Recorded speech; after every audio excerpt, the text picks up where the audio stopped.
ഇതിപ്പോൾ ഏതാണ്ട് നമ്മൾക്ക് ആർക്കും സംശയമില്ലാത്ത കാര്യം. സമസ്തക്കും സുന്നിക്കും മുജാഹിദിനും ജമാഅത്തിനും തബ്ലീഗിനും ഒരാൾക്കും സംശയമില്ലാത്ത കാര്യം ഈ പറഞ്ഞത്. ഷിർക്ക് ചെയ്താൽ അവൻ ഇസ്ലാമിൽ നിന്ന് പുറത്തു പോകും. ഇത് ഒരാൾക്കും സംശയമില്ല. അതുകൊണ്ട് ഇത് കേൾക്കുന്ന എൻ്റെ സഹോദരങ്ങളും സംസ്ഥയിലും എല്ലാത്തിലുള്ള ആൾക്കാരോട് എനിക്ക് പറയാനുള്ളത്, കാര്യം ഇത്ര ഗൗരവമുള്ളതാണെങ്കിൽ അത് എൻ്റെ അടുത്ത് സംഭവിച്ചിട്ടുണ്ടോ എന്ന് പരിശോധിക്കുന്നത് കൊണ്ട് നിനക്ക് പ്രത്യേകിച്ച് ഉപദ്രവമില്ലല്ലോ. നീ ഒന്ന് പരിശോധിച്ചേക്കും. നിനക്ക് ഉറപ്പുവരുത്താലോ നീ ജാറത്തിൽ പോകുന്നത്, എൻ്റെ പ്രയാസങ്ങൾ നീക്കണേ എന്ന് പറയുന്നത് ഖുർആനിലുള്ള കാര്യമാണെങ്കിൽ നീ പഠിക്കണം, നീ സമാധാനമായിട്ട് മരിച്ചോ. ഇല്ലാത്തതാണെങ്കിൽ നിനക്ക് ഈ അപകടത്തിൽ നിന്ന് രക്ഷപ്പെടാലോ. നീ ഒന്ന് പരിശോധിച്ചേക്ക്.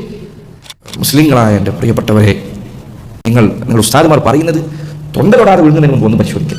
ഒന്ന് പരിശോധിച്ചു നോക്കുക. ഖുർആനിലൊന്ന് പരിശോധിച്ച് നോക്കുക, ഹദീസിലൊന്ന് പരിശോധിച്ച് നോക്കുക. ഇന്ന് കാലത്ത് വിജ്ഞാനം, ഏത് വിജ്ഞാനവും വലത്തുമ്പറ്റാൻ എന്തു പഠിക്കാനുള്ള അവസരമുണ്ട്. നോക്കൂ, നിങ്ങൾ നബി സല്ലല്ലാഹു അലൈഹി വസല്ലം അല്ലാഹു പറയും, വലഖദ് ഊഹിയ ഇലൈക വഇല അല്ലദീന മിൻ ഖബ്ലിക ലഇൻ അശ്റക്ത ലയഹ്ബതന്ന അമലുക വലതകൂനന്ന മിനൽ ഖാസിരീൻ. അല്ലാഹുവിന്റെ റസൂൽ അങ്ങേക്കും മുൻപുള്ള നബിമാർക്കും എല്ലാം വഹി നൽകിയ കാര്യമാണ്. ശിർക്ക് ചെയ്തോ നബിമാരോടാണ് പറയുന്നത്, നിങ്ങളുടെ അമലുകൾ ബാത്തിലാകും. അതുകൊണ്ട് ഉലമാക്കൾ ചിലർ പറഞ്ഞു, സുബ്ഹാനല്ലാഹ്, വാക്ക് നിങ്ങൾ ചിന്തിക്കേണ്ട വാക്കാണ്. നുഖ്തത്തുൻ മിനശ്ശിർക്കി ഫീ ബിഹാരിൽ ഹസനാതി തുഫ്സിലുഹാ. നന്മകളുടെ സമുദ്രങ്ങളിൽ, നന്മകളുടെ സമുദ്രം, അത്രയും നന്മ, അതിൽ ഒരു തുള്ളി ശിർക്ക് വീണാൽ ആ നന്മകളെല്ലാം അത് നശിപ്പിച്ചു കളയും. ഒരാൾ 1000 വർഷം ജീവിച്ചു, 1000 വർഷം 5 വക്ത് നിസ്കരിച്ചു, നോമ്പെടുത്തു, എല്ലാം നിങ്ങൾക്ക് ഉദ്ദേശിക്കാവുന്ന ഇബാദത്തുകളെല്ലാം നിങ്ങൾ ഉദ്ദേശിച്ചു. എന്നിട്ട് അയാൾ മരിക്കുന്നതിന് തൊട്ടു മുൻപ്, അതുവരെ ശിർക്ക് ചെയ്തിട്ടില്ല, മരിക്കുന്നതിന് തൊട്ടു മുൻപ് അയാൾ ശിർക്ക് ചെയ്തു. എത്രയും കാലം ചെയ്ത നന്മകൾ ബാത്തിലാക്കാൻ, നിഷ്ഫലമാക്കാൻ, ഈ ഒരു നിമിഷ നേരത്തെ ശിർക്ക് 1000 വർഷങ്ങളുടെ നന്മ തകർക്കാൻ മതിയായതാണ്.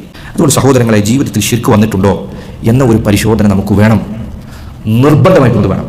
അത് സുന്നിക്കും മുജാഹിദിനൊക്കെ ബാധകമാണ്. അപ്പോൾ ചില ആളുകൾ മുജാഹിദാണ്, അല്ലെങ്കിൽ സലഫിയാണ്, അല്ലെങ്കിൽ ജമാഅത്താണ്, അല്ലെങ്കിൽ വേറെ എന്തെങ്കിലുമാണ്, അല്ലെങ്കിൽ സംഘടനയില്ല, എന്തെങ്കിലുമാണ്, ഏതെങ്കിലും ആവട്ടെ.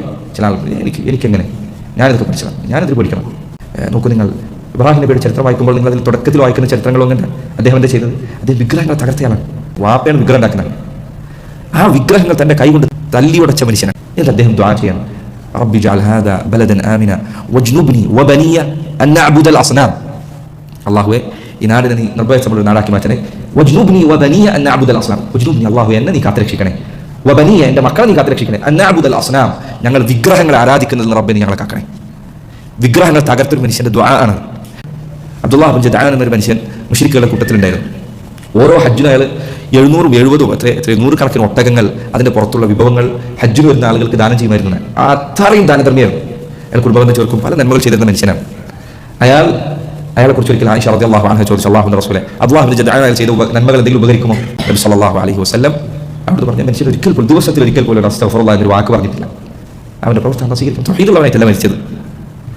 ഇതിപ്പോൾ ഏതാണ്ട് നമ്മൾക്ക് ആർക്കും സംശയമില്ലാത്ത കാര്യം. സമസ്തക്കും സുന്നിക്കും മുജാഹിദിനും ജമാഅത്തിനും തബ്ലീഗിനും ഒരാൾക്കും സംശയമില്ലാത്ത കാര്യം ഈ പറഞ്ഞത്. ഷിർക്ക് ചെയ്താൽ അവൻ ഇസ്ലാമിൽ നിന്ന് പുറത്തു പോകും. ഇത്